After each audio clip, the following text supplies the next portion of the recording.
Funnily enough, I don't think I've ever had a field watch that I have absolutely loved and kept for a long, long time. So today we're going to look at a whole bunch of them. You're going to come with me. Yes. One of the team's going to join us. Okay. And we're going to go through. And then in the comments, you guys got to let us know what your thoughts are below, because that's important. Under £1,000, big brand, small brand, micro brand, everything in between.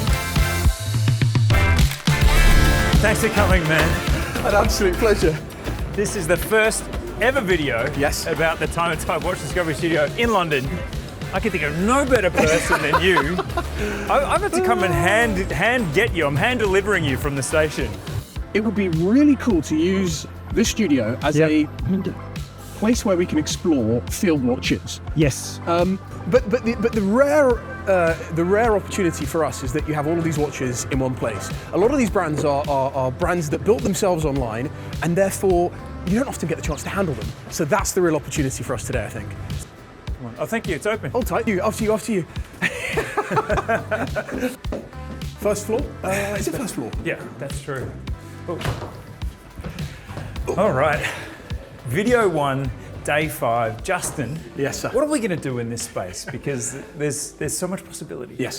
Under £1,000, big brand, small brand, micro brand, everything in between. I think we can meet that brief. Like, you had me worried if it was under 500, there'd be small pickings, but we've got many under 1,000. Let's do it. Let's go. First up. Okay. Nevada Gretchen. Yep.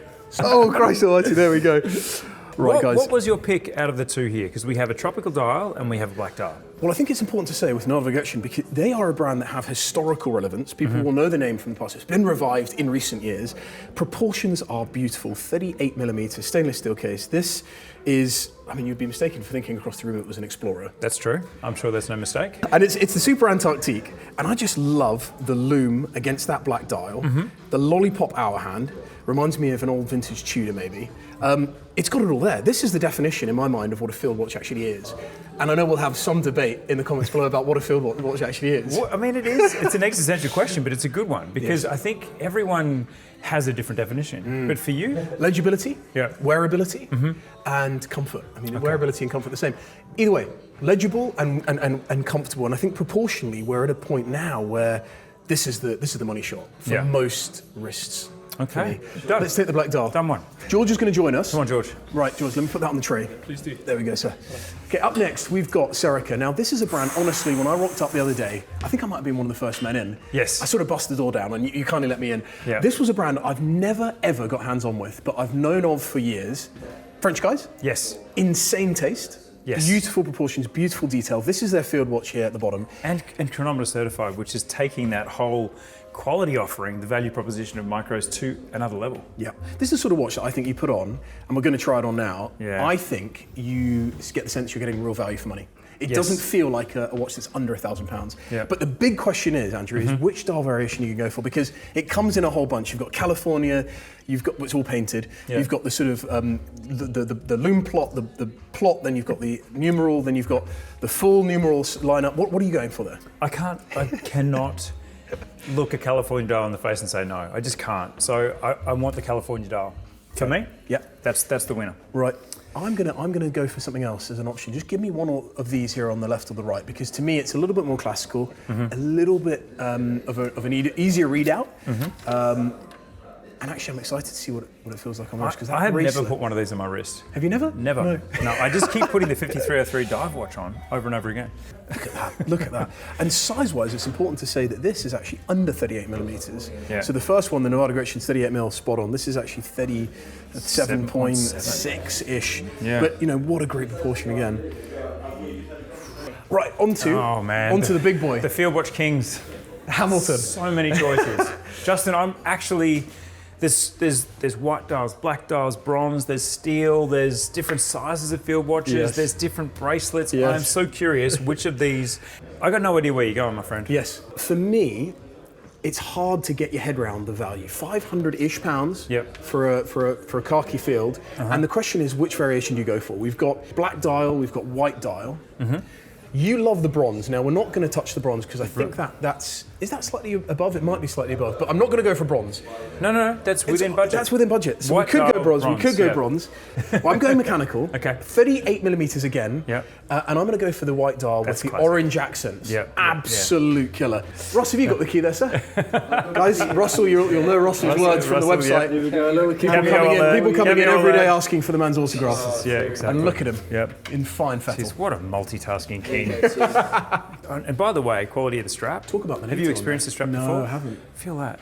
And leather keepers, just the little touches like that.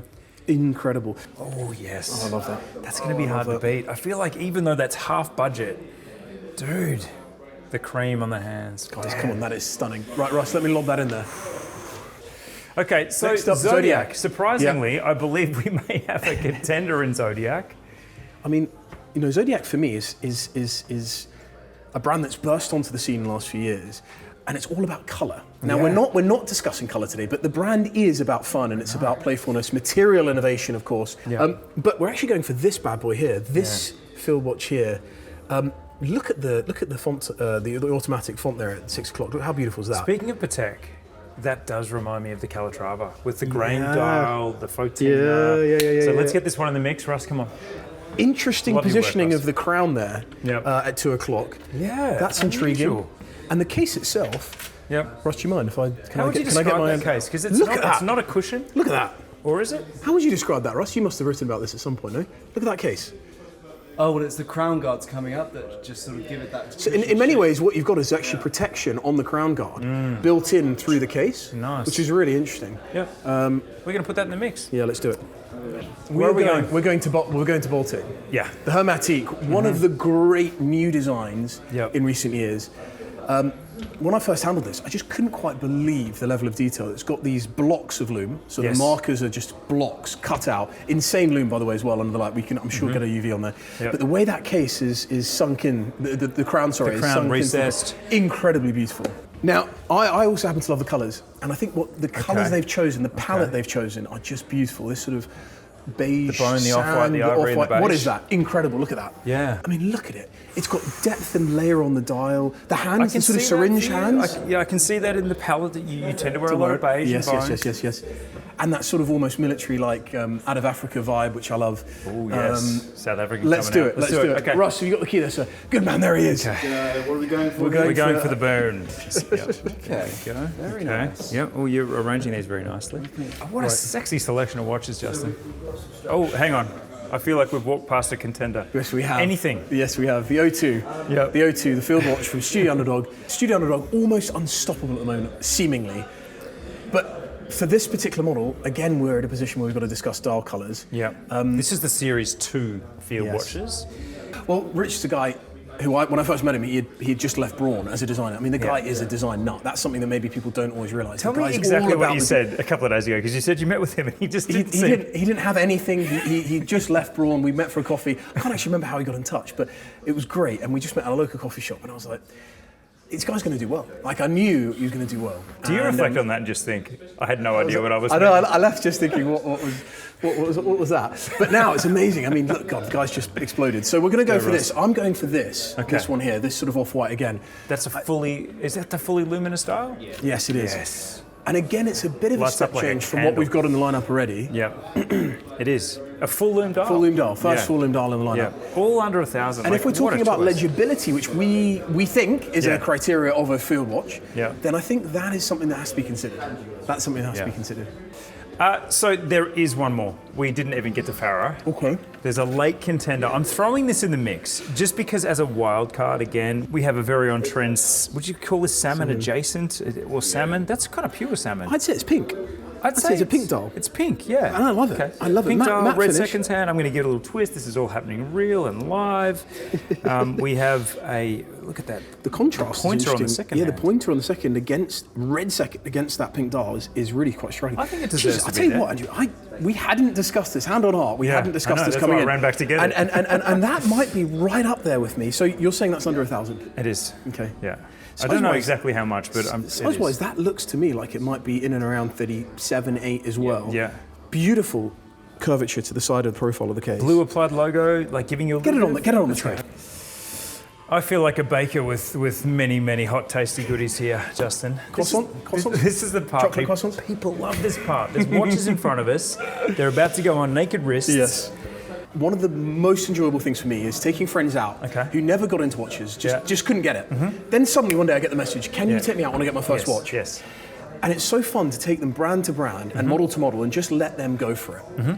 We're looking at a tray of watches here, all under £1,000, in and around 38 millimeters, all stainless steel, all field watches. I can't look past, and it's funny because it's the one that's the least expensive on the table, but the Hamilton khaki field. Yes. With that so if we were to, let's narrow this to 3. We have too many right now. Okay. And then I think we're going to ask you in the comments which of these 3 you're going to vote for. Okay.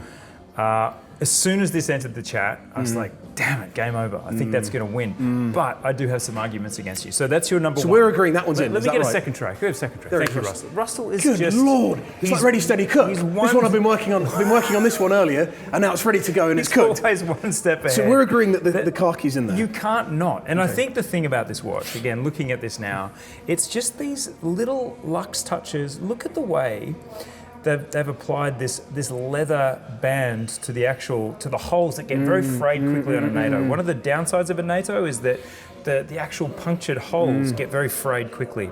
So the keepers stand out to me, and I think this is just such a pitch perfect colorway.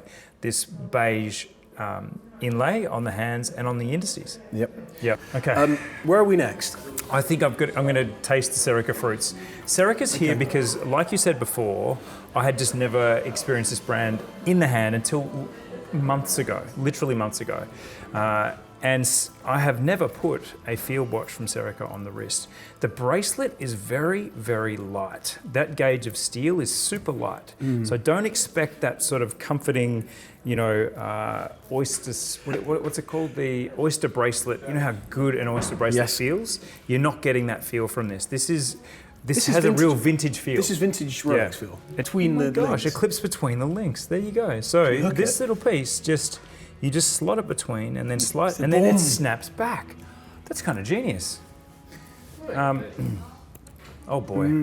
Damn it. Big crown I like as well. Touched a nod to the vintage past there as well. True. But look at that, the flash of the bezel. Like it's not a dull watch on wrist. No, it's got depth to it. Bracelet's an interesting call. Because they can be controversial. Comfort-wise, it's working for you. Comfort-wise, it's super light. Like the bracelet, because there's a light gauge of steel, it's probably won't sweat, and there's actually these little gaps between each link, so I think you're going to get good aeration through there. Talking of legibility, that might be the most legible that we've got. That looks so good. But it's different. It's got sort of Dirty Dozen vibes about it in many ways. Someone might look across the train and see that on the wrist and think, okay, that's a Dirty Dozen. I wish I'd come up with that line. But it's a modern incarnation of that, and it's not a rip-off. We don't I personally do not like the idea of a copy and paste. This is not that. No. This is entirely fresh. The way that the markers themselves are inlaid just a little bit into the center of the dial, that's killer now. I'm feeling some feelings. Serica's in the mix for me, 100%. Zodiac. Zodiac. This has got to be one of the 3s. Okay. Yeah. I feel like this is definitely in the 3. Yep. Do you? Yeah, no, I agree. Now, I'm going to say something controversial here. Okay. Are you going to give me, because I'm the visitor, you're going to give me the last pick? You're going to give me the last pick. Actually, they're all meant to be your picks. So they're all meant to be my pick. So I am going to go for the Serica, but I'm actually not going to go for the California dial. I'm going to go for the more traditional layout there. Yep, broad arrow hand, yep. Do you know what? And I swear to God, none of this was planned. I'm going to go straight in here. No way. I'm going to go straight in here. No way. Honestly, I'm going to go straight in here. Oh, with that blue. Now, just give me a little... I think you have a 9-inch wrist. I think it might even be 10. Is that even... Do you have a single hole available to you? Oh, God. I'm struggling to get that on. Right. I'm not going to be able to get that on. But... Stop the video. That is an incredible looking watch right there. Syringe hands. Yep. Look at the lume in the hands themselves. It's a beautiful color of almost yellow with the perimeter of blue. The hands are blued, so they're blued hands with the matching point on the second hand. He's a schoolboy in a big man's body. Do you know what I'm looking at now as well? Is the logo above the logo? There's a little arrow, the blue logo arrow. That's... and it's catching the light at every second. It's catching the light. I cannot believe after all of the consideration, I've gone you're going to go the Faro. You didn't even know it existed until I did not know it last. existed. Open case back as well, which is a bonus. Yeah. But it kind of goes against what I said initially, which was you almost need something a bit neutral because it's your own. It's likely your only watch. It's your field watch. It's your watch you pick when you really want to thrash it around. I know. Well, that's why I'm asking you for a fourth pick. Can you give me one? You can't throw me in. You can't do that. You can't do that to me. Give me one. I'm punching from the hip. Just feel it. And I'm feeling it. And I'm going here. The Hermetique. And I'm going Hermetique. Because that colour is just mega. It's and ivory. I've got to confess, I have got a Hermetique. You do? And I Which colour do you have? It's a blue. It's a blue one. Oh, boy. And I absolutely love... Look at that. Now, it's not a huge watch. Okay, now, and I appreciate sizing is a video we need to do on another time. But that strap and that dial combo has presence. What do you think, Marcus? That's got presence. I'm feeling that. Yeah, this is beautiful. The bone, it's beautiful, man. The bone. Yeah. How would you describe that, guys? Please in the comments, because I would say it's ivory. Yeah. But it's not white. It's not pure white. No. It's not even off-white. It's too yellow to be off-white. It's almost got like it's got a tinge of green in there. And the way that these markers catch, they almost disappear, and then in the different light you catch them. You see the 12, 3, 6, and 9. This would fall towards the bottom when it comes to legibility of the 4. That's one thing I would say. Yeah. When we're talking about a traditional, quintessential field watch, now I'm in here on these two. Mm-hmm. When we're talking wildcards, we're in here. Okay. And I like the colours on both of them a lot. Now, is this the point in which I have to make a final decision? It is. Guys, I've made the call. I've made the call. Russ, what do you reckon? Yeah. Hamilton, khaki field, white dial, orange accents. Oh boy. Come on, there it is. Okay. Now I love that green strap on there as well. It's all there, and I don't have a field watch, don't have a white dial. That is pure legibility. Good Lord. That is a classic design. Man, look at it in the mirror. Look at it in the mirror. Just leave him now. Narcissus will take his time in the mirror.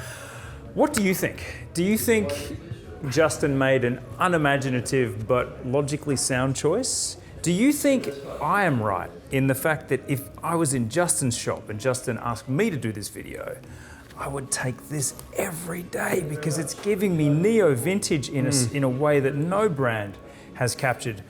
This is my choice. I know that's not the point of the video. Can I just interrupt your flow? Just to touch on the fact absolutely. I don't know if you can hear that, but that is a beautifully satisfying. Oh wow. Jeepers. Oh wow. He's going to the mic. And look how big that crown is. Now we're talking about functionality here. Look, tell me that's not easy to use. Just have a feel of that. Oh boy, tell me that's not easy to use. Man. People don't think about that stuff, but that's the sort of thing that makes a difference to me. Yeah. It's the sort of thing I when cycle a lot around town. Complain about crunchy crowns. That's the opposite. I cycle a lot around town for meetings in London. I love the old line bike, but I'm sometimes conscious about just how much I'm thrashing a mechanical. This is the sort of thing I would throw on and really give it a rip. It looks disgustingly good on Justin. I'm not going to lie. It's upsetting. But guys, you don't have to agree with me. As Andrew says, tell us what you think below. That would be cool. It's upsetting to me that it's ended up being so in the pocket of what the world thinks about field watches. This is probably the most popular field watch in the world. I am going to throw this up as a contender for an actual challenger to the King. When this is on, this is a unique experience. I agree. And it's something that's worth coming into the studio to try. I agree. I 100% agree. Justin, thank you for coming here, man. Oh, man. That was just was that a good enough connection? My hand is still hurting from the first one, so let's leave it at that.